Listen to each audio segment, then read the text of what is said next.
This free step-by-step video comes to you directly from Haynes.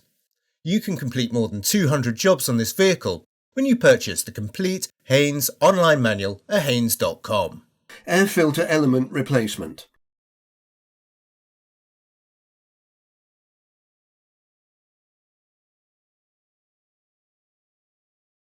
Release the two retaining clips, one at each end of the cover, and remove the lid from the air cleaner housing. Withdraw the old air filter element and its carrier from the housing, noting which way round it is fitted. Remove the old air filter from the plastic carrier and install a new filter. Before refitting the carrier and filter, wipe the inside of the air filter housing and cover with a clean cloth to remove all traces of dirt and debris. This can also be carried out with a vacuum cleaner.